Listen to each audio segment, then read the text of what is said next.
RBV Agro. As notícias de agricultura, pecuária e a vida no meio rural. RBV Agro. Olá, boa tarde. Começa agora mais uma edição do RBV Agro nas rádios Videira, Vitória, Barriga Verde, Tangará e Caçanjurê. Com transmissão também no Facebook e YouTube. Desde já queremos agradecer a cada um pela audiência e pelo carinho com o nosso programa. Anota o WhatsApp do Agro e envia sua mensagem que vamos registrar no sábado que vem. 99129-4258. Repetindo, 99129-4258. Semana que termina com o aumento de casos de coronavírus, né, Priscila? Matriz de risco na região meio-oeste de Santa Catarina no nível gravíssimo, com os leitos de UTI lotados, então vamos nos cuidar. É isso aí. Destaque do RBV Agro. O programa de hoje tem os seguintes destaques. Regiões de Lacerdópolis e Campos Novos serão beneficiadas com construção de PCH. Produção de peixes pode ser uma fonte de renda extra no meio rural. Estiagem afeta municípios da região que já registram falta de água potável. Novo programa vai ajudar produtores que sofrem com a seca. Urubu é encontrado em banheiro de universidade no oeste de Santa Catarina. E uma receita para você fazer hambúrguer caseiro. RBV Agro. Começamos falando de uma pequena central hidrelétrica, PCH, que está sendo construída no Rio do Peixe, entre os municípios de Campos Novos e Lacerdópolis. O investimento aproximado é de 81 milhões de reais. O repórter Alexson Luiz foi conhecer de perto a obra que promete trazer benefícios não apenas aos municípios da região, mas para todo o país na geração de energia. Iniciaram em 2015 as tratativas para a implantação de uma pequena central hidrelétrica, uma PCH, no Rio do Peixe. A obra, que está orçada em quase 81 milhões de reais, irá gerar mais de 8.340 quilowatts de energia e está localizada entre os municípios de Lacerdópolis e Campos Novos, mais especificamente entre as comunidades de São Carlos e o distrito Barra do Leão. Em maio deste ano, a etapa de obras teve início. A execução está a cargo da empresa Fraga Construções e Projetos de Braço do Norte, sul do estado, a qual foi contratada pela empresa São Carlos Energia Limitada de Xanxerê. De acordo com o diretor administrativo e financeiro do empreendimento, Neymar Brusa Alarello, a expectativa é que a PCH São Carlos entre em funcionamento em 2022. Vai ser uma usina moderna, com aplicação de tecnologia de ponta. O investimento é muito significativo, principalmente para um município como Lacerdópolis, que é um município pequeno, e vai ter um retorno econômico muito importante com essa obra aqui no município de Lacerdópolis. Qual é a demanda de mão de obra? Nós estimamos que no pico da obra vamos ter diretamente envolvido aqui 160 a 180 funcionários. Nós devemos chegar lá por agosto, setembro do ano que vem com as obras civis prontas, final do ano com a geração, e depois nós vamos ter mais uns 6 meses para embelezar, para deixar tudo ajustado, a questão de plantio de grama, recuperação das áreas degradadas. Então, a gente acredita que para estar 100% é metade de 2022. O diretor técnico da PCH São Carlos, Wilson Marcos Testa, revela detalhes sobre a obra e afirma que a construção conta com o que há de mais moderno no mercado e a tecnologia é catarinense. Nós estamos falando de um barramento de 5,5 metros de altura, portanto muito pequeno. É uma extensão bastante longa do barramento, porque é uma medida de segurança contra grandes enchentes aqui do Rio do Peixe, né? Para evitar impactos laterais. Vocês podem ver que normalmente a gente praticamente dobra a largura do rio no local de extravasamento de água. E aqui nós teremos a casa de força no final. Outro aspecto importante é que na tecnologia desse empreendimento nós adotamos um sistema de turbinas verticalizadas mais eficientes, mais seguras contra enchentes também. Neymar destaca ainda que, além da energia elétrica, a PCH trará consigo inúmeros benefícios à comunidade. Então, ela deve abastecer, esses 15,2 mega, deve abastecer 30, 40 mil famílias. Para Lacerdópolis, essa obra vai ser muito significativa, porque em função de ser um município pequeno, o retorno do movimento econômico é muito significante e gera possibilidades de lazer no segundo momento, possibilidades mais diversas de exploração no pequeno lago que nós vamos ter aqui. Com informações de Lacerdópolis para a RBV Rádios, falou o repórter Alexson Luiz. Municípios da região já sentem os impactos da estiagem no abastecimento de água. Em Três Itilhas, a Casan iniciou no domingo a interrupção do abastecimento durante algumas horas do dia. Em Tangará, famílias do interior já estão com falta de água potável. Maiara Bonenberger. A região meio-oeste segue sofrendo com a falta de chuvas. A situação é a pior já presenciada nos últimos 30 anos. Segundo a Ipagre, não há previsão de precipitações significativas pelos próximos 2 meses. Além dos prejuízos na agricultura, o que vai refletir na produção de alimentos, pecuária e bacias leiteiras, nesse momento, famílias tangaraenses estão com falta de água potável. A maioria das propriedades do interior é abastecida através de poços e nascentes. E, segundo relatos, o nível de água desses locais está baixo ou escasso. Um levantamento da Defesa Civil Municipal aponta que cerca de 26 famílias estão sendo afetadas.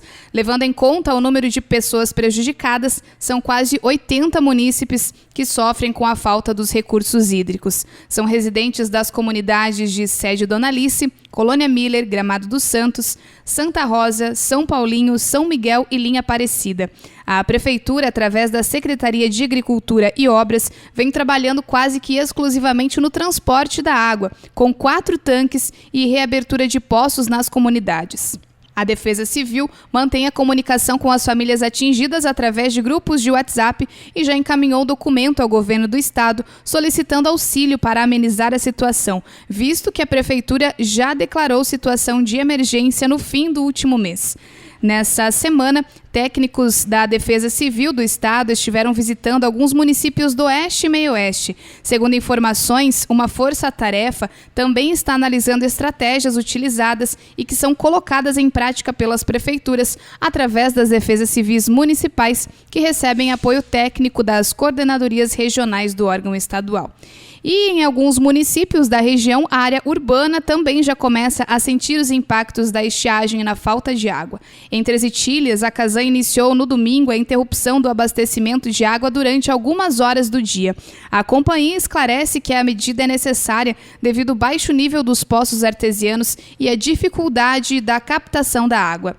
O consumo consciente de água é importante, não só em momentos de seca. Além disso, é recomendado que as residências urbanas tenham caixa d'água para suprir a necessidade em casos de desligamento temporário do abastecimento hídrico. Para o RBV Notícias, Maiara Bonenberger.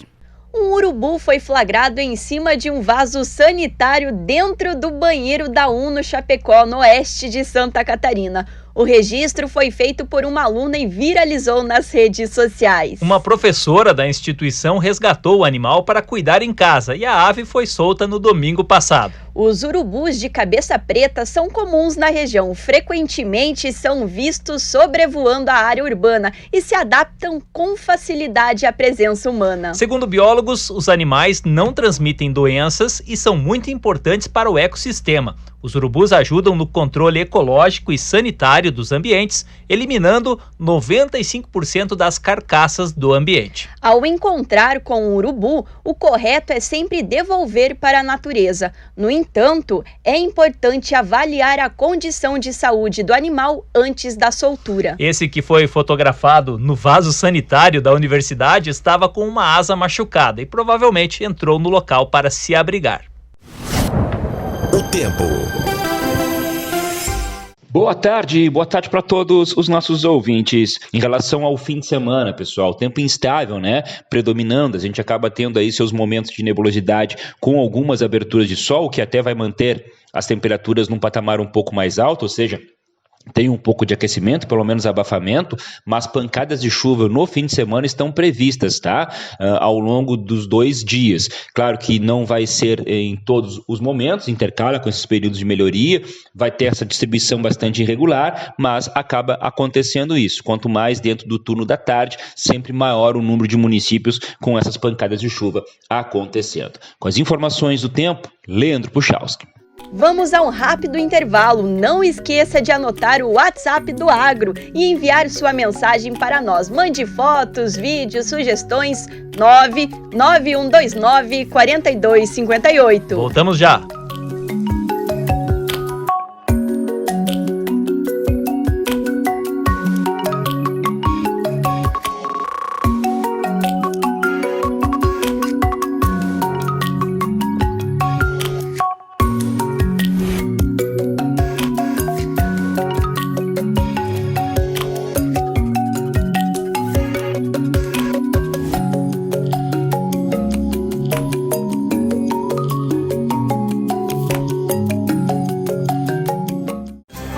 RBV Agro.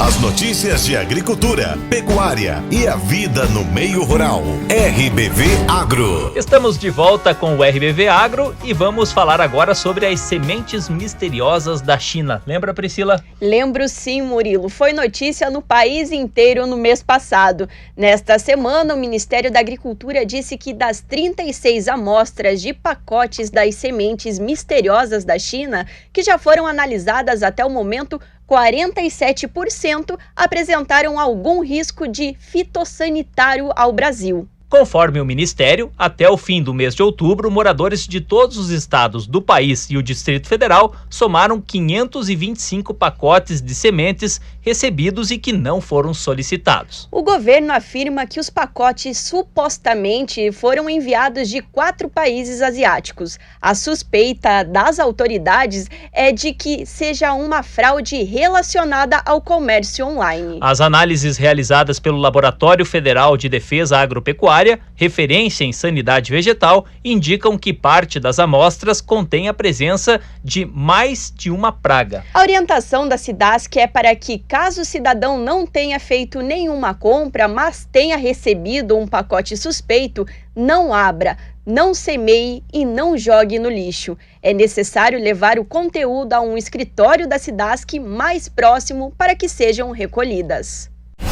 RBV Agro.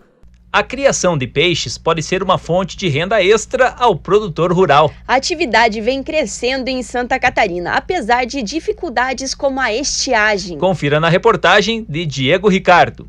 A piscicultura de Água Doce catarinense produziu 47.950 toneladas na safra de 2018, sendo os produtores profissionais responsáveis por 70% deste montante. O maior volume de produção é de tilápias, seguido pelas carpas. Desde então, este setor vem seguindo uma constante ascensão, como revela o responsável pela área de piscicultura da Ipagre de Concórdia, Anastácio Matos. O profissional revela ainda que a forte estiagem que assola a região também afetou drasticamente esta cultura. Esse processo aí da estiagem que está acarretando em todo o estado, logicamente aí no sul do país, está dando não só nas outras atividades, mas também na atividade da cadeia do pescado, está sendo altamente prejudicial. Principalmente agora, na época que nós estamos para fazer o povoamento dos açudes, após esse período aí da época do frio, devido aos níveis dos mananciais aquáticos estarem relativamente baixos, está dando sérios problemas de possibilitando fazer um repovoamento nessas áreas de açudagem. Mas, de qualquer forma, o processo está existindo, claro e evidente, com séria alguma restrição, em torno aí de, no mínimo, aí de 20% a 30%, da capacidade de suporte dos ambientes aquáticos. Anastácio destaca que a grande aposta da piscicultura de Água Doce segue sendo a tilápia. O nosso foco principal aí é a tilápia, que é um produto que está de grande poder de produção e crescimento, não só na nossa região, mas todo o estado de Santa Catarina. E dizer que todo o processo que tem aí, mesmo assim, os produtores estão sendo trabalhados para fazer esse fechamento, principalmente visando ter logo no início do próximo ano, as unidades de processamento de peixe. Inclusive, nós temos aqui, na nossa região aqui, 2 unidades de beneficiamento de peixe, que é o Pescado Pinhal e a CAP, que é a Associação Castelense dos Piscicultores, que está aqui no município de Presidente Castelo Branco. O extensionista afirma que o consumo do pescado aumentou durante a pandemia e revela que as expectativas para o próximo ano são positivas. A ascendência da atividade do pescado, é até mesmo com esse processo aí, tal dessa doença que tem aí, por incrível que pareça, incrementou muito o consumo de pescado que tem. Principalmente, como eu frisei anteriormente, a tilápia. A atividade da piscicultura, cada vez mais, ela está no crescimento forte. As indústrias de peixe estão trabalhando incessante, direto, na parte de beneficiamento e filetamento, e contar que nós aí da EPAGRE, que nós estamos interessados em toda essa área do peixe. Pode contar conosco. Com informações ao RBV Notícias, repórter Diego Ricardo. Novo programa vai ajudar produtores rurais em situação de vulnerabilidade social e que sofrem com a estiagem. Reportagem Carol Denardi.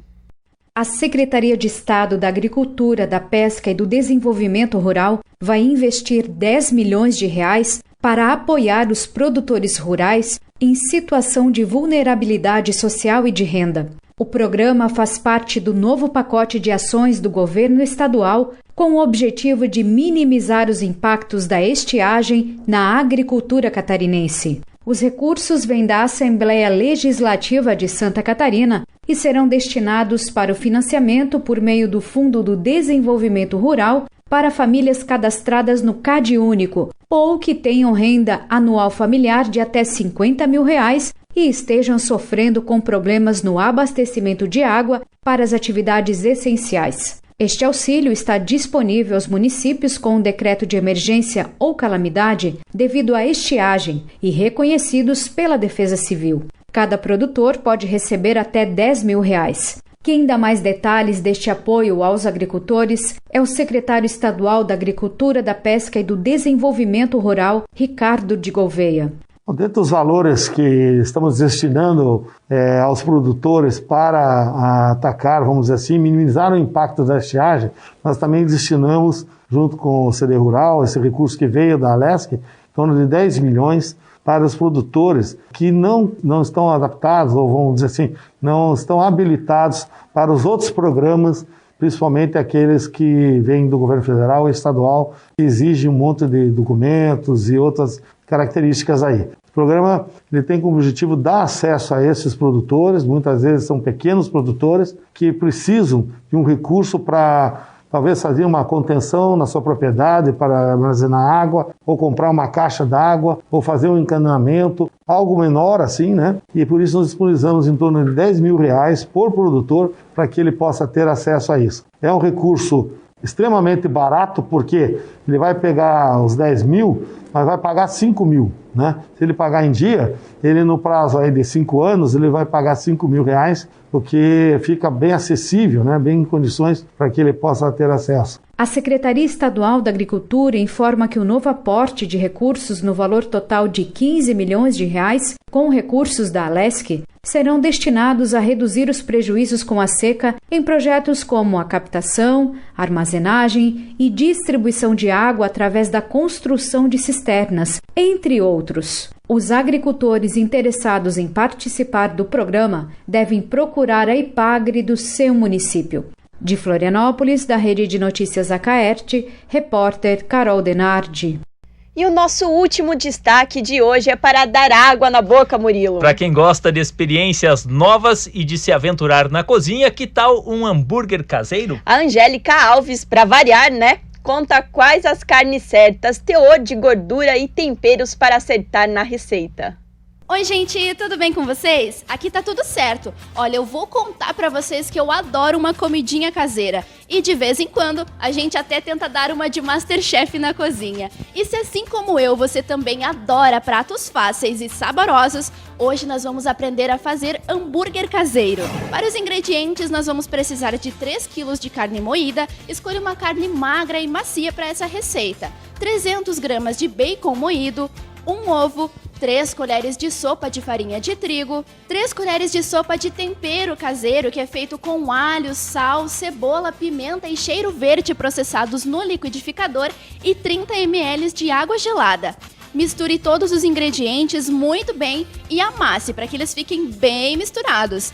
Faça porções de 90 a 100 gramas. Esse é o tamanho ideal para que o hambúrguer não fique cru e nem seco na hora do preparo. Forre um plástico molhado em uma bancada e modele os hambúrgueres utilizando um aro como base. Se você não tem este aro, pode utilizar um copo grande ou então aquelas tigelinhas de sobremesa.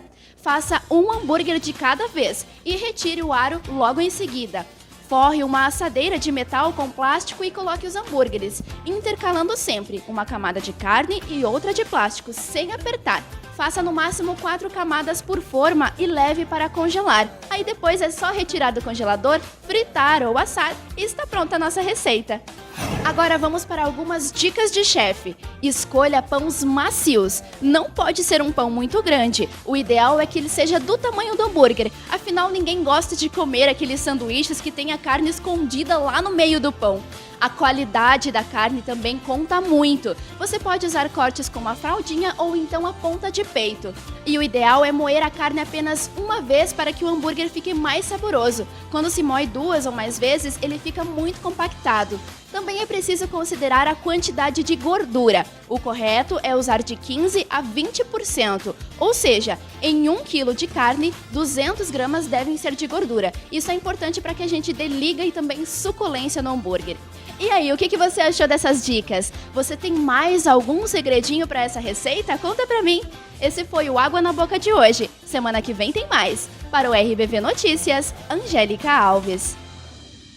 E com água na boca, depois da matéria do hambúrguer caseiro, nós vamos ficando por aqui. Tenham todos um bom fim de semana.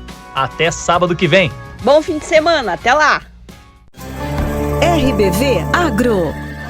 As notícias de agricultura, pecuária e a vida no meio rural. RBV Agro.